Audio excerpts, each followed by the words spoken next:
Good morning दोस्तों। MIA learning zone में आपका स्वागत है। दोस्तों, आज की इस वीडियो में हम क्लास 10th की केमिस्ट्री के पहले चैप्टर रासायनिक अभिक्रिया एवं समीकरण के कुछ इम्पोर्टेंट ऑब्जेक्टिव क्वेश्चन सॉल्व करने वाले हैं। ये वस्तुनिष्ठ प्रश्न है, ऑब्जेक्टिव क्वेश्चन। इससे पहले अगर आप हमारे चैनल पर नए हैं तो सब्सक्राइब ज़रूर करें। वीडियो पसंद आए तो लाइक, शेयर और कमेंट ज़रूर करें।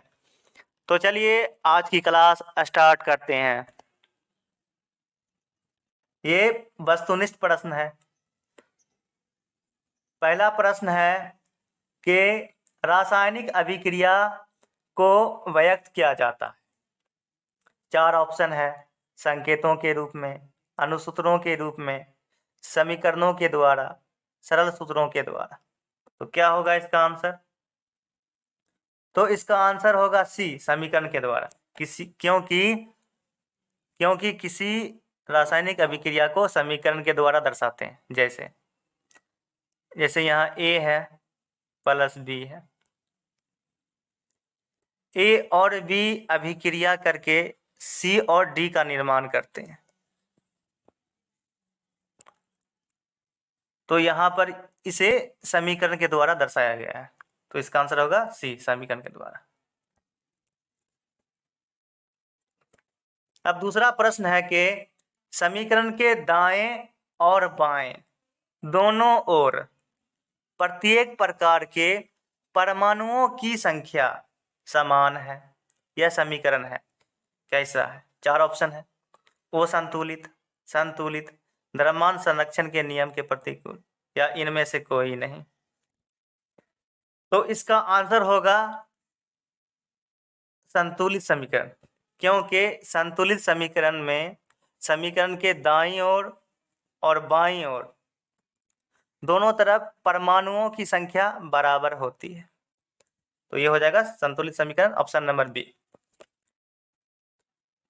अब तीसरा प्रश्न है कि निम्नलिखित में कौन समीकरण असंतुलित है? जो समीकरण असंतुलित है उसे बताना है। 4 ऑप्शन दिया है, पहला, दूसरा ये है। तो इसका आंसर होगा सी, क्योंकि इसमें ऑक्सीजन इधर कितना, 2 2 4 1 5, ऑक्सीजन 5 है और इधर 3 दूनी 6, ऑक्सीजन कितना 6 है। और पीबी कितना 1 है, नाइट्रोजन 1 है, लेकिन सिर्फ ऑक्सीजन असंतुलित है। तो इस तरह से यह ऑप्शन नंबर सी इसका सही आंसर होगा। चौथा प्रश्न है कि निम्नलिखित में कौन समीकरण संतुलित है? तो इसका आंसर होगा बी, क्योंकि इसमें देखते हैं N कितना है, 1 2, नाइट्रोजन 2 है, इधर भी नाइट्रोजन 2 है और हाइड्रोजन 4 है। तो इधर भी हाइड्रोजन क्या है, 4 है, हाइड्रोजन 4 है। ऑक्सीजन कितना है, 2 है, तो इधर भी ऑक्सीजन कितना है, 2 है। तो इस तरह से दोनों तरफ परमाणुओं की संख्या बराबर है, इसलिए इसका आंसर होगा बी। अब पांचवा प्रश्न है कि कैल्शियम कार्बोनेट को गर्म करने पर कैल्शियम ऑक्साइड एवं कार्बन डाइऑक्साइड बनते हैं। यह किस प्रकार की रासायनिक अभिक्रिया? पहला है विस्थापन, दूसरा उभय विस्थापन, तीसरा उदासीनीकरण, चौथा है अपघटन। तो क्या होगा इसका आंसर? तो प्रश्न क्या कह रहा है? कैल्शियम कार्बोनेट CaCO3 इसको गर्म करेंगे। तो गर्म करने पर क्या होता है? कैल्शियम ऑक्साइड और कार्बन डाइऑक्साइड प्राप्त होता है। क्योंकि यहाँ पर कैल्शियम कार्बोनेट टूटकर 2 यौगिकों में विभाजित हो जाता है। तो इस तरह से ये हो जाएगा अपघटन अभिक्रिया। क्योंकि अपघटन अभिक्रिया में एक यौगिक जो है टूटकर कई यौगिक में बदल जाते हैं। अब छठा प्रश्न है कि क्लोरोफिल और सूर्य प्रकाश की उपस्थिति में पौधे वायु से कार्बन डाइऑक्साइड एवं पृथ्वी से जल ग्रहण करके अपना भोजन तैयार करते हैं। यह किस प्रकार की अभिक्रिया है? पहला ऑप्शन है संयोजन, दूसरा है प्रकाश रासायनिक, तीसरा है विस्थापन, चौथा है अवक्षेपण। चूंकि ये अभिक्रिया प्रकाश की उपस्थिति में हो रही है इसलिए हो जाएगा प्रकाश रासायनिक अभिक्रिया।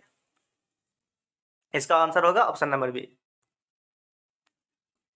अब सातवां प्रश्न है कि सिल्वर नाइट्रेट के जलीय विलयन में सोडियम क्लोराइड का जलीय विलयन डालने पर वो विलय सिल्वर क्लोराइड विलयन से पृथक हो जाता है। इस अभिक्रिया को कहते हैं, क्या कहते हैं? पहला है उदासीनीकरण, दूसरा है अपघटन, तीसरा अवक्षेपण, चौथा ऊष्माक्षेपी। क्योंकि यहाँ कह रहा है कि सिल्वर नाइट्रेट AgNO3 और सोडियम क्लोराइड NaCl, इसकी अभिक्रिया होने पर क्या बनता है? AgCl जो है विलयन से अलग हो जाता है, मतलब ठोस रूप में। क्योंकि यहाँ पर AgCm सिल्वर क्लोराइड जो है विलयन से अवक्षेप के रूप में प्राप्त होता है, इसलिए ये होगा अवक्षेपण अभिक्रिया, ऑप्शन नंबर सी। अब आठवां प्रश्न है कि सोडियम हाइड्रोक्साइड और हाइड्रोक्लोरिक अम्ल के बीच अभिक्रिया होने पर सोडियम क्लोराइड एवं जल बनते हैं। यह अभिक्रिया कहलाती है। पहला है अवक्षेपण, दूसरा उदासीनीकरण, तीसरा है अपघटन, ऑप्शन नंबर डी है विस्थापन। तो क्या होगा इसका आंसर? क्योंकि यहाँ पर सोडियम हाइड्रोक्साइड और हाइड्रोक्लोरिक अम्ल, तो ये भस्म है और ये अम्ल है। तो यहाँ पर अम्ल और भस्म के बीच अभिक्रिया हो रही है, तो ये होगा उदासीनीकरण अभिक्रिया। क्योंकि उदासीनीकरण अभिक्रिया में अम्ल और भस्म अभिक्रिया करके दोनों एक दूसरे के गुण को नष्ट कर देते हैं, लवण और जल बनता है। अब नौवां प्रश्न है कि निम्नांकित में रेडॉक्स अभिक्रिया कौन सी है? पहला है CaCO3 CaO प्लस CO2, दूसरा है zinc oxide plus carbon, zinc oxide plus carbon monoxide. इसी तरह से तीसरा और चौथा है। तो इसका आंसर क्या होगा? तो इसका आंसर होगा बी, क्योंकि रेडॉक्स अभिक्रिया में ऑक्सीजन का त्याग या हाइड्रोजन का ग्रहण होता है। तो यहाँ पर जिंक ऑक्साइड से ऑक्सीजन का त्याग हो रहा है, ऑक्सीजन का त्याग होने के बाद जिंक अकेला बच जाता है, तो ये हो जाएगा ऑप्शन नंबर बी इसका आंसर। अब 10वां प्रश्न है कि निम्नलिखित में ऊष्माक्षेपी अभिक्रिया कौन सी है? पहला ऑप्शन, दूसरा ऑप्शन, तीसरा ऑप्शन दिया हुआ है। तो ऊष्माक्षेपी अभिक्रिया क्या होती है? इस अभिक्रिया में प्रतिफल के रूप में ऊष्मा पैदा होती है, तो ये ऑप्शन नंबर बी होगा, क्योंकि यहाँ पर प्रतिफल के रूप में यहाँ पर ऊष्मा पैदा हो रहा है, इतना किलो कैलोरी का ऊष्मा पैदा हो रहा है, एनर्जी पैदा हो रहा है। तो ये क्या हो गया? Option number B. अब 11वां प्रश्न है कि निम्नलिखित में कौन ऑक्सीकारक है? पहला है H2, दूसरा है CO, तीसरा है H2S, चौथा है O2। तो इसका आंसर क्या होगा? तो इसका आंसर होगा डी O2, क्योंकि ऑक्सीजन जो है ऑक्सीकारक। अब 12वां प्रश्न है कि निम्नलिखित में कौन अवकारक गुण प्रदर्शित करता है? पहला है H2SO4, दूसरा है O2, तीसरा है H2S, चौथा है HNO3। तो क्या होगा इसका आंसर?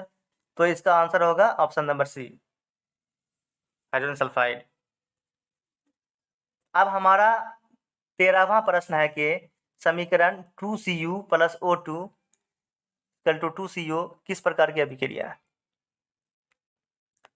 अपघटन, ऑक्सीकरण, उदासीनीकरण, अवक्षेपण। तो क्या होगा इसका आंसर? क्योंकि यहाँ पर कॉपर और ऑक्सीजन, कॉपर जो है ऑक्सीजन के साथ संयोग कर रहा है, तो जिस अभिक्रिया में ऑक्सीजन का संयोग होता है वह ऑक्सीकरण अभिक्रिया होगी, तो इसका आंसर होगा बी, ऑक्सीकरण। अब 14वां प्रश्न है कि शरीर में, अब 14वां प्रश्न है कि शरीर में भोजन का पाचन किस प्रकार की अभिक्रिया है? पहला है अपकरण, दूसरा ऑक्सीकरण, तीसरा है उदासीनीकरण, चौथा है वैद्युत अपघटन। तो इसका आंसर होगा ऑक्सीकरण, क्योंकि भोजन का पाचन जो है ऑक्सीजन की सहायता से होता है जब हम श्वास लेते हैं। अब 15वां प्रश्न है कि निम्नलिखित में कौन सा पदार्थ बिना ज्वाला के जलता है? पहला है मोमबत्ती, फिर है केरोसिन, फिर कोयला, फिर मीथेन गैस। तो क्या होगा इसका आंसर?